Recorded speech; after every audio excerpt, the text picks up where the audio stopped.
Bom, a semana passada nós começamos o estudo, né, sobre os apóstolos, com foco no evangelismo. Eu fiquei de mostrar o mapa para a gente ter uma ideia de onde as coisas estavam acontecendo no livro de Atos.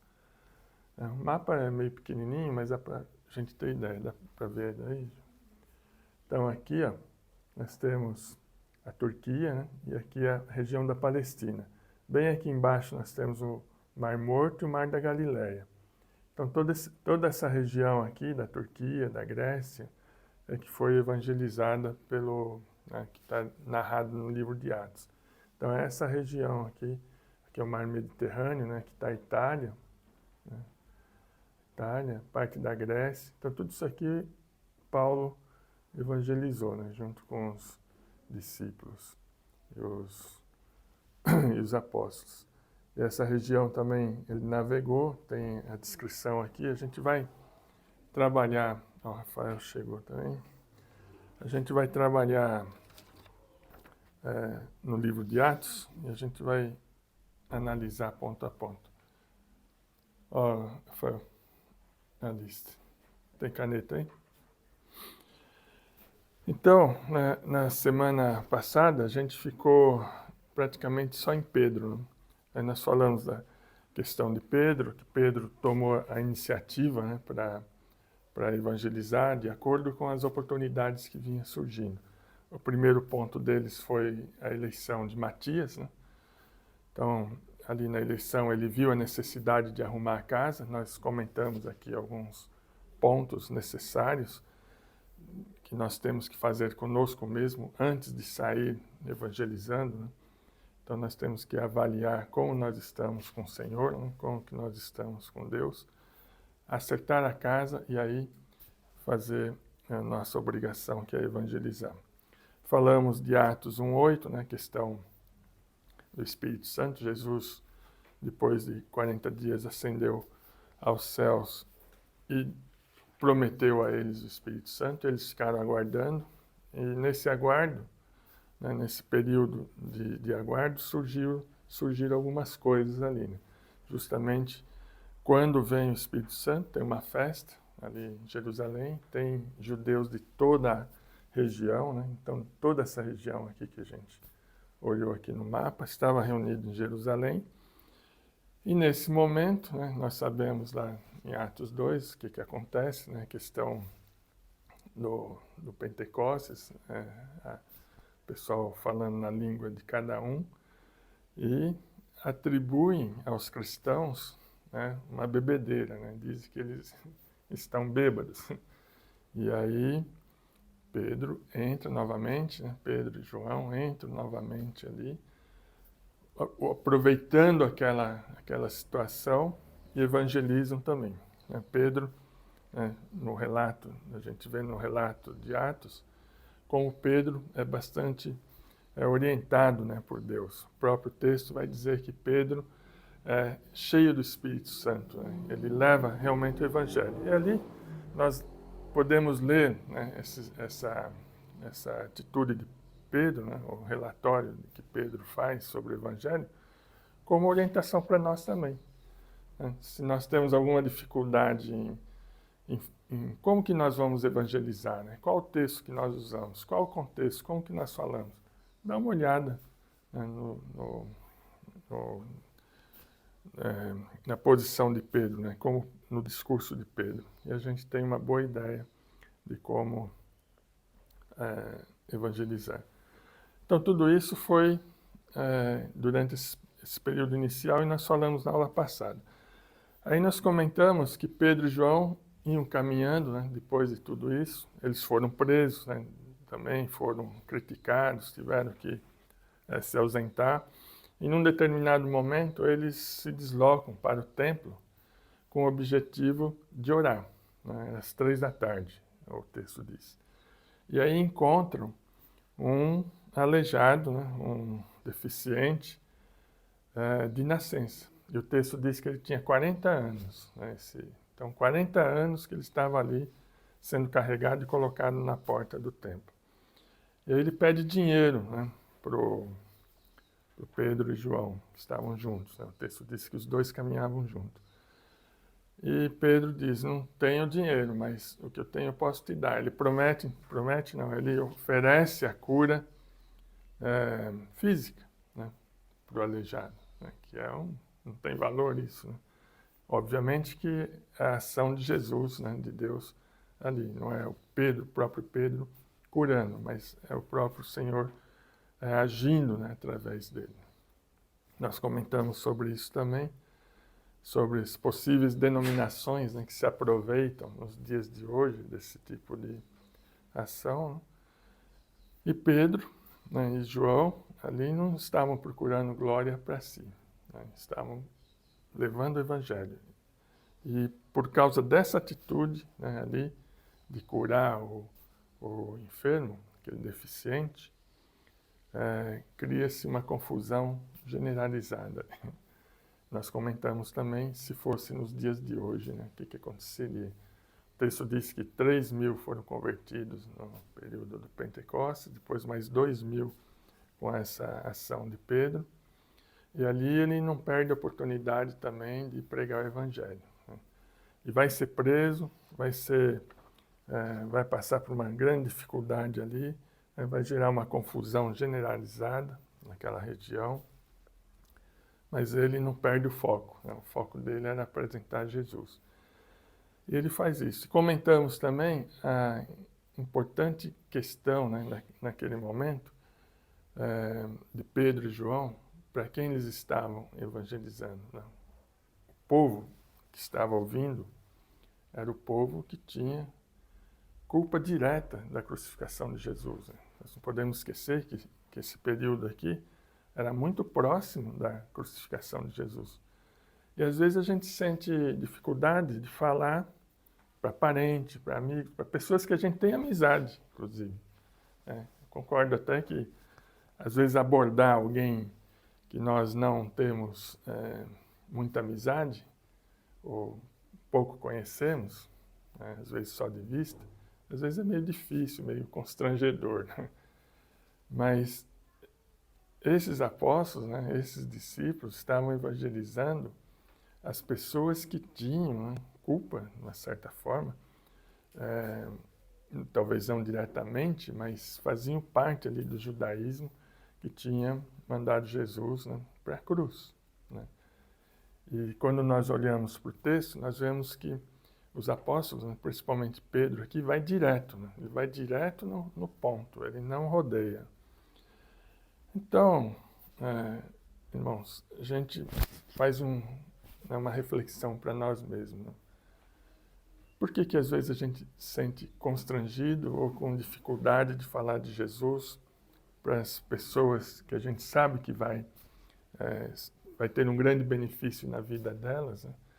E não está tão diretamente ligado numa situação constrangedora como Pedro e João estavam aqui. Então o exemplo deles, né, para nós é muito significativo, né? No sentido de determinação, né?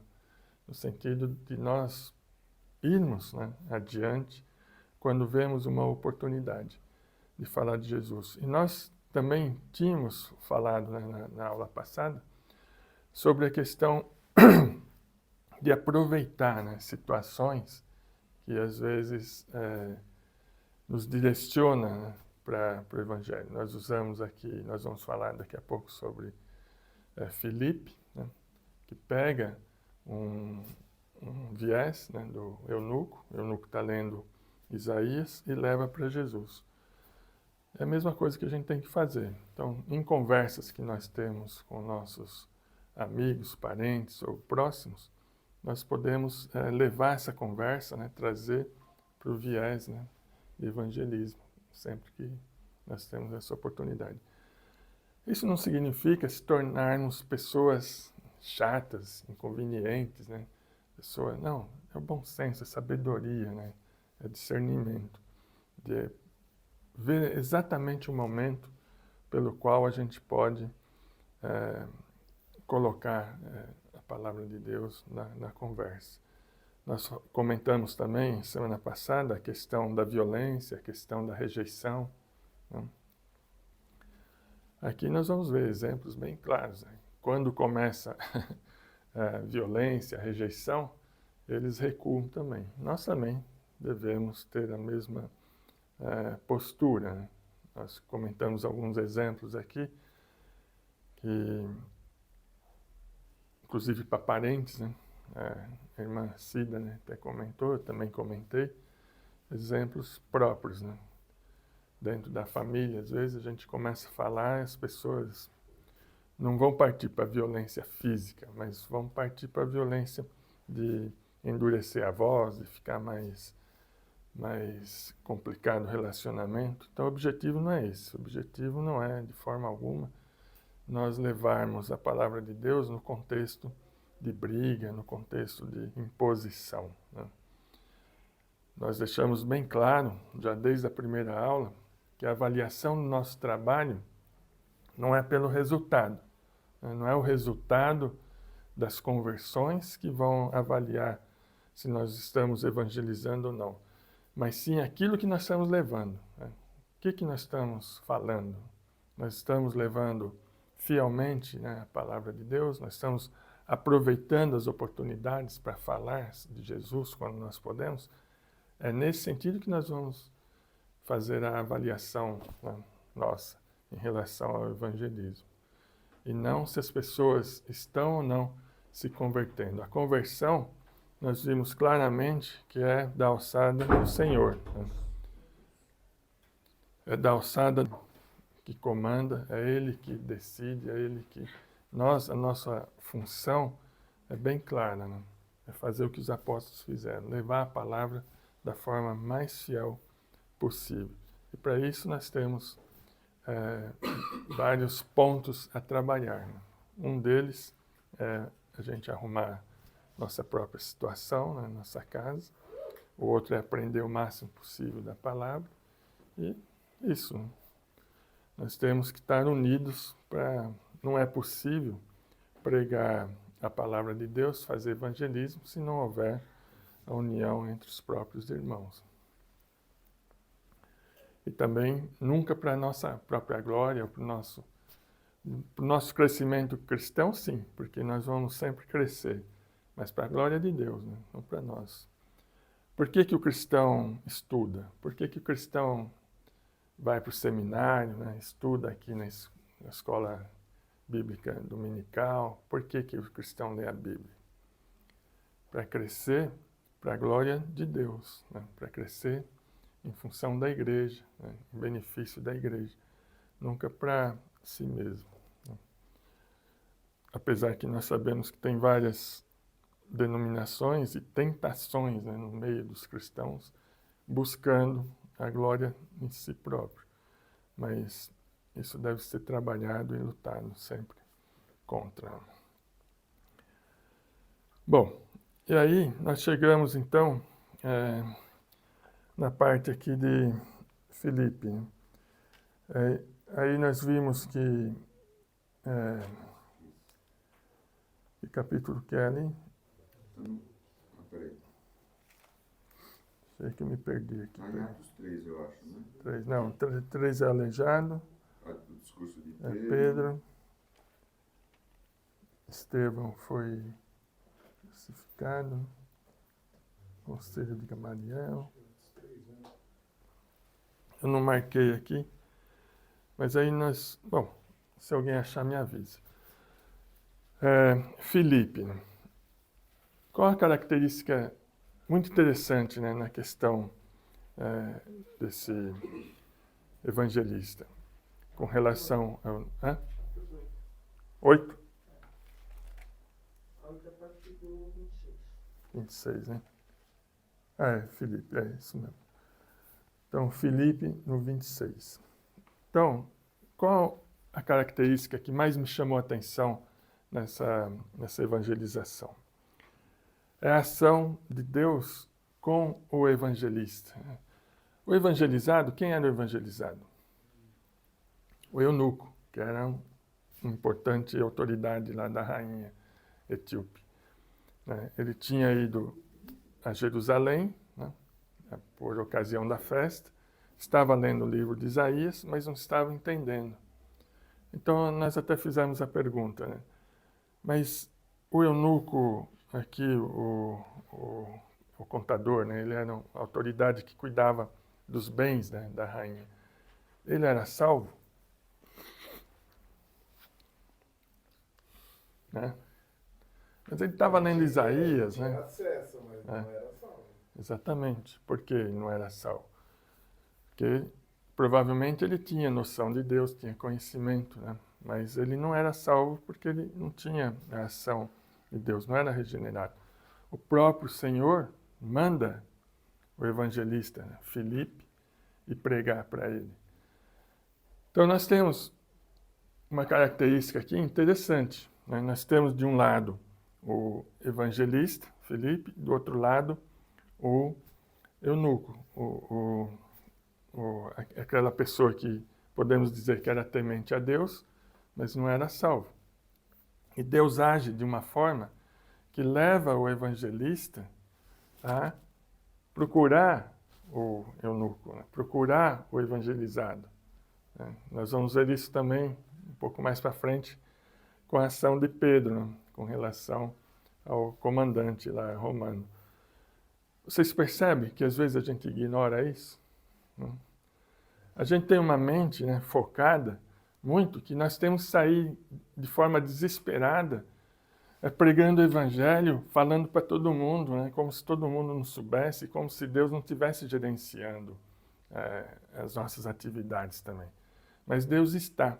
E nós temos que ter essa sensibilidade, a sensibilidade de saber quando falar e quando não falar. Eu tenho experiência própria que uma vez o próprio Senhor me impediu de pregar o evangelho a uma pessoa. Eu tentei várias vezes falar com aquela pessoa, né? Me planejei para falar, não dava certo. Né? E a pessoa está muito próxima de mim. Né? E até que eu entendi, falei, não, eu não vou mais insistir, né? Deixa para ver como fica. E ficou, e a pessoa foi embora. E até hoje ela não é convertida. E os caminhos dessa pessoa também não são nada agradáveis. Eu estou em paz com isso. Né? Mas será que a gente sempre tem essa perspectiva? Como o próprio Paulo foi impedido de ir para a Ásia, né, pregar?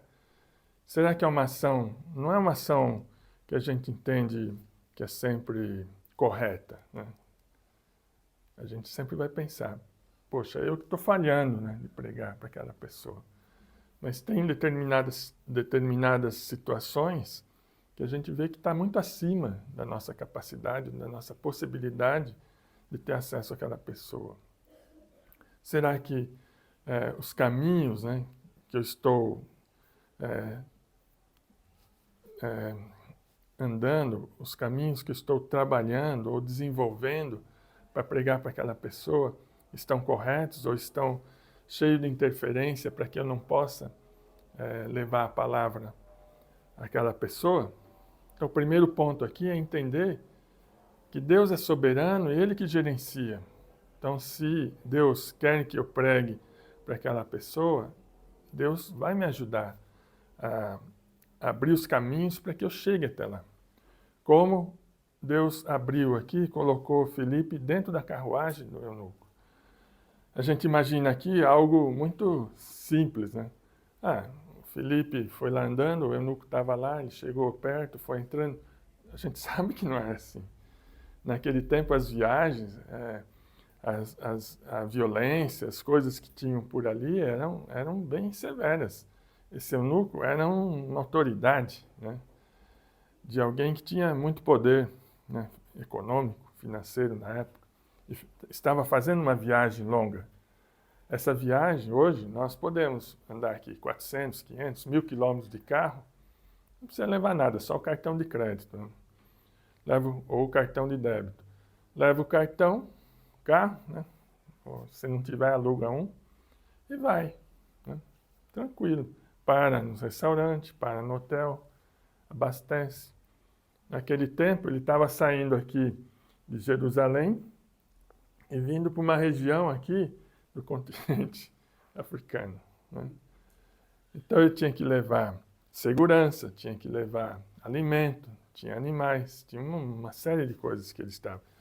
E como ele era uma autoridade, tinha segurança. Você acha que alguém ia chegar ali perto da carruagem dele e ia entrar, né, para falar alguma coisa? Né? Obviamente que não era assim tão simples. E Deus não está gerenciando, não abriu o caminho, não colocou ele ali, ele teve acesso, né, e falou com o eunuco foi convertido, batizado. E qual outro detalhe, né, que nós vemos aqui, nós também até chegamos a comentar semana passada, e vamos reforçar hoje.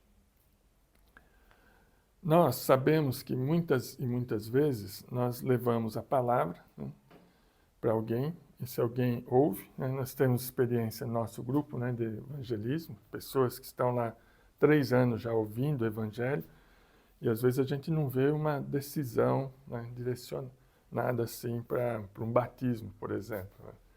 Como houve no eunuco. O eunuco, ele ouviu a palavra, né? Filipe explicou para ele, pregou Jesus, ele falou: o que me impede de ser batizado? Ele falou: nada, se tiver água a gente já batiza.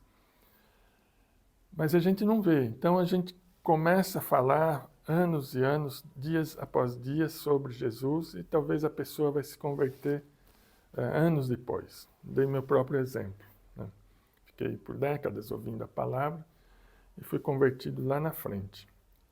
Nesse caso aqui, né, então, só antes de falar o que eu ia falar,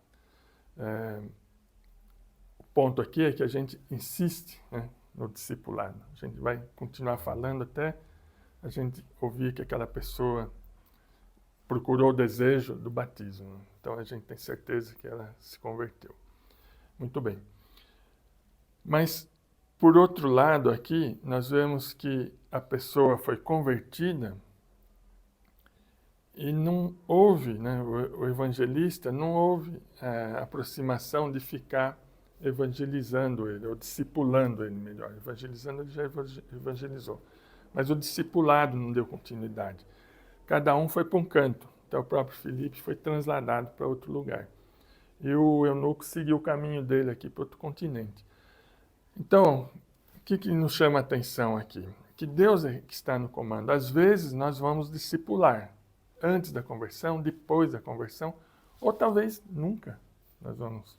Então, nós não devemos nos ficar remoendo com alguma coisa que seja extremamente parte da nossa atividade. Se eu não fizer, eu vou estar falhando. A gente tem que confiar no Senhor.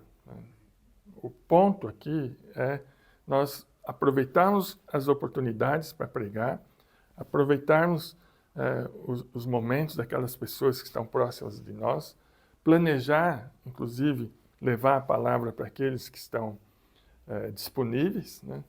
Mas não ficar se martirizando, ficar doente com esse tipo de coisa. Né? Claro que, por exemplo, eu tenho meu filho que não é convertido. Então, eu quero que ele se converta. Vou orar por ele, esse é o meu desejo. Mas eu sei perfeitamente que quem vai converter ele é o Senhor. E toda oportunidade que eu tiver, eu vou levar a palavra para ele. Nas próprias ações, né, que às vezes, agora ele já é adulto, né, não está tão perto quanto eu estava antes, mas quando eu o orientava, né, quando ele era mais jovem, ele tinha uma certa dificuldade quando eu falava da Bíblia. Então, mas quando ele pedia ajuda para mim e orientação, eu usava exemplos da Bíblia para passar para ele, e ele foi assim, entendendo e associando. Ele não é burro, né? Então ele logo ligou Lé com Cré, né? Então ele sabe, falou: poxa, aquela orientação que meu pai... tá aí.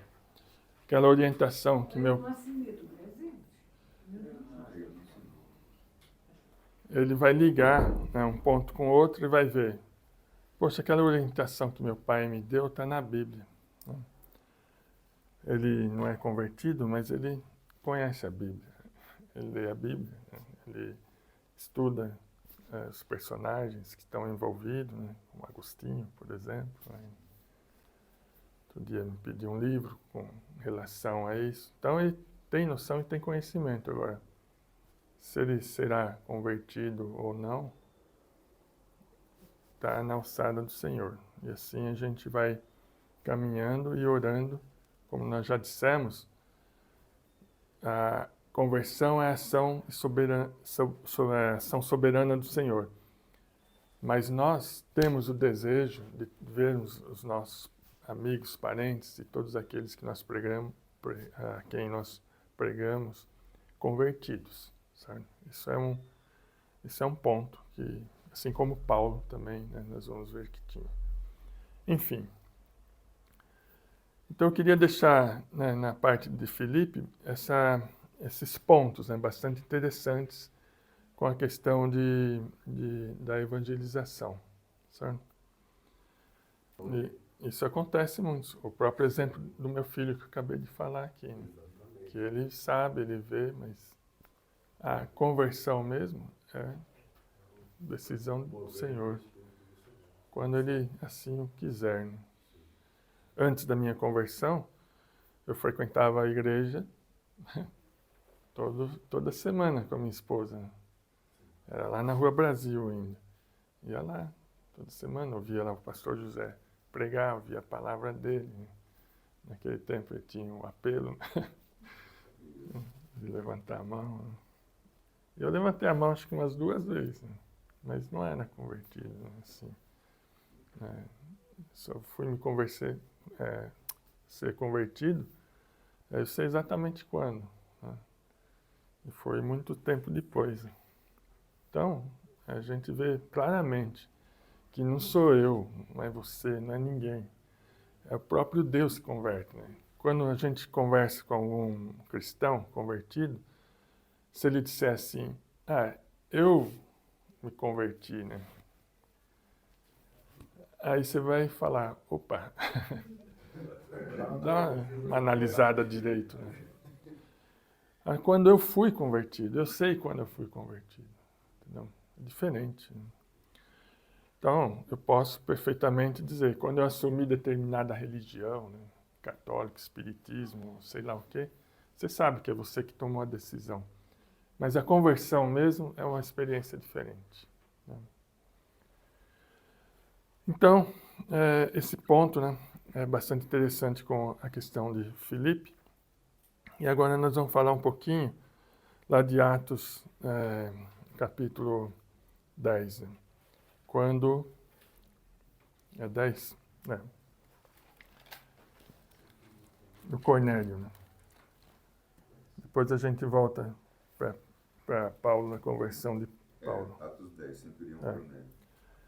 Então, essa é a passagem que mais me chama a atenção no livro de Atos, talvez na própria Bíblia, né, na questão da evangelização. Eu acho que Atos 10, a conversão aqui do comandante romano, ela traz muitos ensinamentos. Né? E um deles a gente já comentou. Pedro estava em Jope. Cornélio estava em Cesareia. Né? Tem aí uma distância de quase 50 quilômetros. Ao mesmo tempo, né, que Deus toca no comandante, né, Cornélio, também toca no evangelista apóstolo Pedro. E aqui nós temos várias características interessantes. Né? Então, a primeira é que a visão que Deus dá para o evangelizado, que era o comandante, né, é de que ele era, né, no texto diz, ele era um homem, né, temente a Deus, era um homem piedoso, né, e as esmolas, as orações chegavam a Deus. Aquilo que a gente estava comentando com relação ao eunuco. Então Deus tem conhecimento, Deus tem ação sobre aquele, né, que vai ser evangelizado. Deus está agindo, mas a gente não sabe. Mas ele era salvo? Cornélio era salvo? A casa dele, né, o texto diz que os parentes dele, o soldado piedoso, tinha um soldado piedoso, tinha os 2 servos, né, que vão chamar Pedro também seguiam a linha de Cornélio, eram salvos? Ninguém era salvo ali, porque a gente vê no texto que eles vão ser salvos mais para frente, né? E como Deus fala com eles? Como Deus se comunica com eles? Como que Deus está agindo na vida deles? E nós, às vezes, temos uma ideia de que aquele que não é cristão, né, está completamente separado de Deus. Deus não sabe o que ele está fazendo, ele está perdido, está lá. E às vezes a gente até rejeita, né? E essa rejeição, Deus trata com quem? Com Pedro, né? Na visão de Pedro. Rejeição. O próprio ensinamento, o grande ensinamento ali que vem para Pedro, as coisas que Deus separou, né? Aquilo que Deus escolheu, que não está na alçada de Pedro, mas na alçada de Deus, não pode ser tratada como impura por nós, né? Se próprio Deus purificou. E esse é o ponto aqui, né? Pedro é chamado por Deus, tem uma visão, né, sobre o evangelizado, que ele deveria evangelizar, né? E é chamado. Vocês percebem no texto que Deus faz com que o evangelista ande 2 dias para chegar na casa do evangelizado. Pedro conhecia esse comandante? Não fazia ideia, né? Estava distante, 2 dias de viagem. Pedro tinha no coração evangelizar um soldado romano? Justo Pedro, né? De forma alguma, né, ele iria. Por isso o próprio Senhor dá essa visão para ele. Então, para nós não é a mesma coisa? Às vezes nós não podemos avaliar determinada pessoa e falar assim, não, esse nunca vai ser salvo, não quero nem saber desse aí, vou passar de lado, né? Vou passar de largo. Esse sim, eu vou falar para ele porque é uma pessoa muito bacana. Então a gente começa a fazer julgamento, né? Para poder fazer o que nós temos que fazer, a nossa obrigação. Né? Nossa obrigação fica então alinhada a nosso julgamento. Isso é um desastre, né? Na evangelização. É um total desastre. Pedro, se dependesse do julgamento dele, como o próprio texto mostra, né, ele jamais falaria de Jesus para Cornélio. Tanto é que quando ele chega na casa de Cornélio, Deus já havia falado com ele, né, inclusive a própria mensagem que ele recebe é bem clara, né? Não duvide, né, de nada de que esses mensageiros vão te dizer. 2 servos e um soldado, né? Eles vão te procurar. Não duvide de nada do que eles disserem para você, né?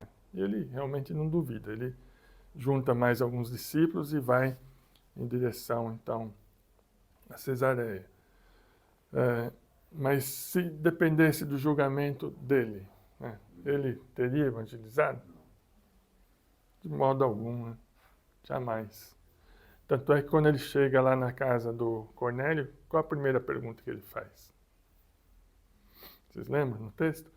Ele chega lá para Cornélio e diz: me chamou aqui para quê? Para que você me chamou? Né? Por que você me chamou? Que mandasse me chamar. Né? Por que você me chamou? E antes ele já tinha falado que ele nem era permitido a ele, para ele estar lá, né? Não era permitido para mim estar com não-judeus. Não-judeu. Por que você me chamou? Né? Então, nós como evangelistas, jamais devemos fazer essa pergunta. Mas, né, tem um mas aqui, né? Tem um outro lado. Né? Tem esse viés, sim, mas tem um outro viés, né, bastante interessante. Nós vemos que Jesus, muitas vezes, já sabia a resposta das perguntas, mas ele faz a pergunta, né? Qual que seria o objetivo aqui? Qual seria o objetivo, ou um outro objetivo também, de Pedro? Eu acredito que não foi isso, mas tem um outro viés aqui. de fazer uma pergunta como essa. Para ouvir, né, da pessoa a motivação. Para confirmar. Como nós oramos. Né? Por que nós oramos a Deus? Quando nós oramos a Deus, será que Deus não sabe? Né? Às vezes eu vejo umas orações tão extensas, né? E colocam assim, às vezes até, não estou achando que isso é errado, claro que não. Mas eu acho interessante, né? Porque a oração nós estamos falando com quem? Com Deus. E às vezes eu falo com Deus e vou tentar explicar para Deus, por exemplo, coisas que como se ele não soubesse. Né? Então eu me estendo, né? Eu vou ser prolixo, né? Vou chegar a explicar, né? Tem algum sentido nisso? Né? Se eu entender que eu estou falando com Deus, não. Mas se eu mostrar, né? Se essa forma de orar está mostrando para o Senhor, né? Como que eu estou entendendo, né? Aquilo que eu estou expressando, aquilo que está no meu coração, aí sim. Se for esse o objetivo, sim. Agora, se o objetivo for tentar destrinchar aquilo, né? Para mostrar para o Senhor, como se o Senhor não soubesse, isso não faz sentido. Então, Deus quer que a gente exponha diante dele os nossos sentimentos, aquilo que está dentro do nosso coração, né? Isso faz bem para nós, né? Isso nos edifica. Mas isso não vai revelar para o Senhor aquilo que ele não sabe. Né? Muito pelo contrário. É nós que crescemos. Por isso a motivação é de estender, né, às vezes. Mas nós não devemos exagerar e cair no sentido de ser prolixo, de ser, né, exageradamente detalhista. O objetivo é exteriorizar, né, aquilo. Então, nesse sentido, é interessante a pergunta de Pedro, né, pro eunuco. É interessante nesse sentido, para que... desculpa, eunuco. Voltei aqui. A fita pulou. Do Cornélio, que é o comandante. Quando Pedro chega na casa do comandante, né, o texto dá a entender que tem muita gente ali. Está reunida a família, está reunido os servos, está reunido o soldado. Há um constrangimento. Né? Já pensou a gente chegar num lugar que você não conhece ninguém e aí você tem que falar para as pessoas, né, sobre Jesus? Né? Às vezes a gente vai fazer perguntas, né, desse tipo, perguntas, né, que não faz muito sentido, só para dar um contexto, então a gente não deve se preocupar tanto com isso, que nós somos falhos e nós tropeçamos mesmo. Mas o objetivo é colocar o texto, né, do Evangelho na conversa. É exatamente isso que Pedro faz. Né? E Pedro vai junto com outros evangelistas. O fato de evangelizar junto com outras pessoas, eu acho que é uma posição bastante oportuna. Né? Nós vamos discutir ainda lá no grupo, provavelmente o ano que vem, uma parte mais prática, né, para evangelização. E obviamente que nós não vamos fazer isso sozinhos. Sozinhos, né, a gente vai usar para evangelizar pessoas muito próximas, né, das nossas vidas. E mesmo assim a gente tem dificuldade. Imagina assim, vou evangelizar um parente, um amigo, uma pessoa muito próxima, um vizinho. Se vocês estiverem dois, né, vai ser muito mais tranquilo, muito mais agradável, né, para nós como seres humanos, de poder levar a palavra para aquela pessoa do que sozinho. Né? E Pedro faz isso, né? Mesmo indo para essa distância longa, né? ele vai juntamente com seus discípulos. E isso nós também é um aprendizado para nós também, tá? De procurar fazer a evangelização em conjunto, né? Em parceria. Por isso que nosso grupo aqui da igreja, ele já vem trabalhando há uns 3 anos, né? E a gente está procurando sempre agregar conhecimento, agregar experiência, para andar, né, nessa direção.